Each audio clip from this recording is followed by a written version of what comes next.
that. I had to come back. You listen, I had to come back and win. That is fucked up. If Big AJ don't want to fight, then I'm back in retirement again. Fuck it. Just that we're negotiating. There's no fight yet, but I'm very confident the fight happens. And AJ's not that guy that's going to get in the ring and start. The ball's in AJ's corner. If he wants to do the fight, he will. If he doesn't, he doesn't. How long do you give it? I want to fight again in August or September. And hold on, August or September. I've been out the ring 16 months, coming off 2 losses. He's just had a good win himself and knocked Jake Paul spark out. Done everyone a favour, yeah? I like Jake, just say that. But listen, he done everyone, give everyone what they wanted, knocked him clean out, yeah? Not me, but everybody else. And now they're on about, let's do a Wilder warm-up. Why do they want to fight Wilder for? Fight the fucking Gypsy King. Fuck Wilder, he's a bum. I've battered him 3 times. I'm not interested in boxing. I'll eat 1,000 Easter eggs, go up to 35 stone, I'm out. I'm not interested. It's either him or I'm gone again. I'm not interested at all. I'm not interested in up-and-comers. I'm not interested in someone trying to prove a point over me. I don't care. I don't care about rankings. I don't care about belts. I only care now about AJ. That fight. That's the defining fight. After what I saw tonight, but we'll see. We'll see. I was just in a serious incident maybe 4 months ago, innit? Do you know what I mean? So I need to really check out what's going on with my return to the ring, you know. So, but I'm here. I'm keeping my eye in the game. There's real stuff happening in my life. Do you know what I'm saying? It's not like I'm not ducking no one. I know what my job is. I know what I'm here to do. But there's just real stuff happening in my life that I also got to attend to. And once I'm 100%. I'll be ready, 100. The landlord in there, is he just sick of the years of back and forth at this point? Because he wants to call the shots, Fury. He always has done.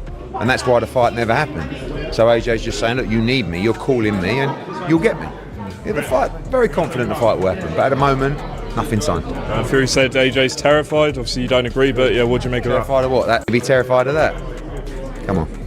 Even Fury fans, as I was walking out tonight, not the same energy. They know. Now, AJ's response was, well, I'm not playing your game. I'm not going to jump in the ring. I'm not going to start bad-mouthing you, and you're not going to start pushing me around. You know, AJ's his own man, ultimately, as is Fury. Fury did it his way, where he thought he could incite a little bit of tension and make everybody start sitting up and believe that he actually meant business because he wants to fight AJ. I believe he wants to fight AJ because he knows now. Your stamina, your timing deteriorate in that period of time, especially when you're focusing on other stuff. You see, you've got to be switched on with boxing. It's not like when you're young, you can step out of the ring for a year, come back and carry on boxing, have time out and carry on, pick it up. You can do that, but once you get past 30, 35, it's totally different kettle of fish. Tyson came in light, fair play. He didn't look in great shape. He did look a bit skinny and a bit loose, but it was enough to get him through the rounds and just do enough. There were times when he held on to Mahamadov and grabbed him around the neck, and he did look a bit out of place, to be honest. And I would have thought that Tyson would have been able to just stand there, just pop and move half a step away, keep away from him, spin around him. But he did enough to beat. Tyson Fury just threatened to retire if he doesn't get Anthony Joshua. And after seeing what everyone's saying behind the scenes, this might actually be real this time. You look at the scoring on that, I think it was 116, 114 by two judges. It was 96-94 on 2. Sorry. Yeah, you were 10 round, weren't it? So 96-94 on 2 cards, and then 95-95 on the other. So it only takes the judge to give it one more round the other way, and it's a level score of exactly the same. So for me, whenever two judges get it right, that's basically what it is. So I think it would have been fair enough to be in a unanimous, regardless of that, it's still a clear win. Here's what's wild. Fury came back from his longest layoff ever and immediately called out AJ. No tune-up fights, no warm-ups, just straight to the biggest fight in British boxing. That's either supreme confidence or complete desperation. Confident, and I don't see anything but an AJ victory. Last one, what did you think of Conor Benn's performance tonight? Yeah, look, I think it was probably frustrating. Regis could hardly stand up. He ended up getting really full. But listen to this part. Multiple insiders are saying Fury looked off in his comeback. Ring rust, slow movement, just doing enough to win. If that version shows up against Joshua, This fight becomes way more competitive than anyone thinks. Have crazy strong punch, you know. I think if you ask Tyson Fury, he will tell you. And he did good test himself, and now he ready for Joshua.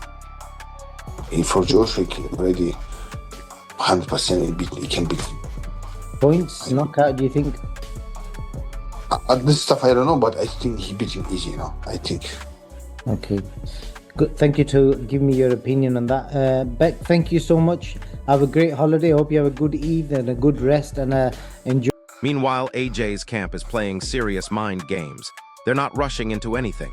Eddie Hearn just shut down claims that Joshua is scared, but here's the kicker. He also admitted nothing's signed yet. So what's really going on? Listen, interim fights for both men, it's a dangerous thing. As you can see in there, listen, it takes one punch. So for me, if it's going to happen, let it happen next. And then the winner can probably go on to do AJ. If he wins, he can probably go and fight the world title. If Tyson wins, he can go and fight Usyk. How does that fight go? How does your brother? Listen, if you'd have asked me 5 or 6 years ago, or 4 or 5 years ago, however long it would have been, it'd have been 75-25 Tyson. Now it evens up. The odds has evened up.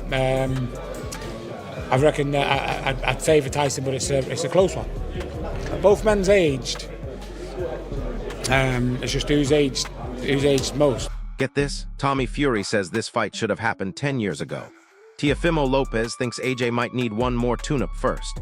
Even Fury's own supporters are starting to doubt whether he's still got it after that shaky comeback performance. Show, for the fans.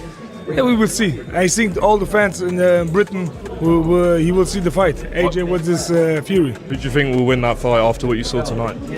I don't know. And here's where it gets absolutely insane. Dillian White called out both fighters for wasting time with all the talk. He said he'd accept the challenge immediately, no conditions. That's a direct shot at how long these negotiations are dragging. Really, I don't know, but my prediction is very bad. I say to you, Fury win the fight maybe in the first 4 rounds, but you see the results. But wait, it gets worse. Johnny Nelson dropped a bombshell. Both fighters are aging, and this opportunity could disappear if either one loses before it happens. The clock is literally ticking on the biggest fight in heavyweight boxing. He said I'm the boss, I'm the landlord, and I don't know. He just says AJ stuff, just bollocks. Just say yes, it's the biggest fight in real boxing. Just say yeah, you let him get any younger, you let us get older. The fight's getting harder and harder to make. Just take the fight and just shut up. Just have the fight. That's the difference between me and him. I'll have it. I'll fucking have it. You don't need to go with me into a fight. I'll have it. You need to go with me and have it right away, you know? It makes. Now listen to what Paris Fury revealed. She didn't even want Tyson to come back initially. That tells you everything about his mental state and whether he's really committed long-term. If his own wife had doubts, what does that say? All the heavyweights around the world, it is the biggest fight in boxing to it, even now. But you can't leave it too long. You know, and we've had the Gypsies warning. AJ got turned over. Fury's been retired. Now that you've got the chance for this to happen, you can't leave it too long, because one of them lose. That is no longer the biggest fight in boxing. So AJ doesn't get a warm up. And you know what? I think AJ and Fury is bigger than anybody you put in with Usyk. Here's the part nobody's talking about. Max Kellerman says Joshua is controlling the timing strategically. AJ isn't being passive. He's setting the terms. That's why Fury's getting frustrated and making retirement threats. Fury was fantastic today. He boxed really well. And it's great to see that he's back on the scene again. And obviously, he boxed so well today, 2 years at the ring, or something like that. I think he's back now where we want to see that mega fight now with him and AJ.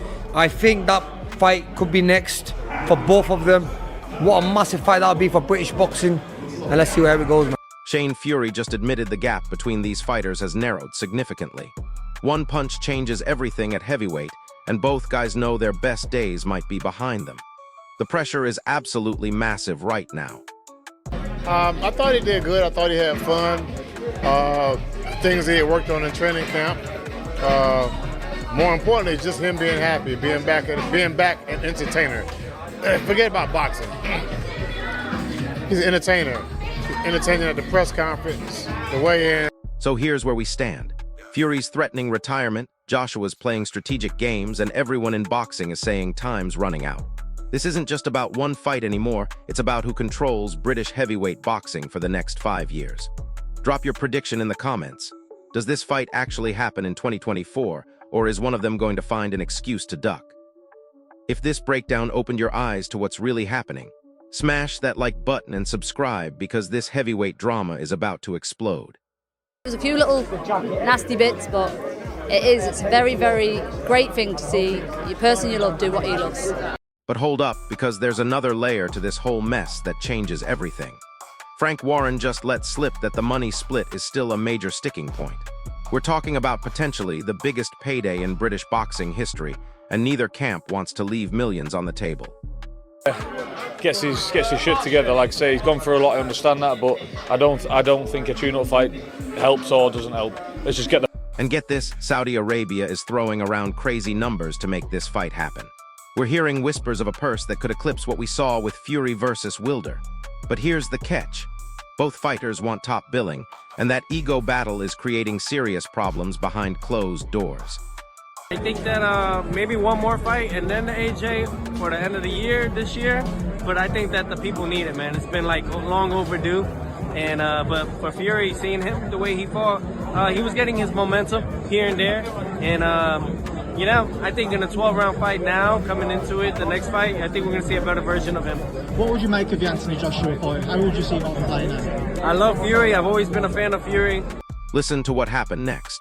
Bob Arum basically confirmed that Fury's retirement talk is a negotiation tactic. He said Tyson's done this before when contracts get complicated. But this time feels different because AJ isn't backing down from his demands either. The timing couldn't be worse for both guys. Usyk just cleaned out the division, proving he's the real king right now. If Fury and Joshua keep playing these games, they risk looking like they're fighting for scraps while the Ukrainian holds all the real gold. Here's what's really crazy though. Daniel Dubois just threw his name in the mix, saying he deserves the Joshua fight more than Fury does right now. That's adding even more pressure because AJ has legitimate options if Fury keeps making demands. And check this out, Lennox Lewis weighed in and said both fighters are making a mistake by overthinking this. He pointed out that in his era, the biggest fights happened because fighters wanted to prove who was best, not because they were worried about perfect timing and maximum paydays. But the most telling sign? Fury's own promoter won't guarantee this fight happens. When your own team starts hedging their bets publicly, you know the negotiations are in serious trouble. The retirement threat might be real because Fury sees the writing on the wall.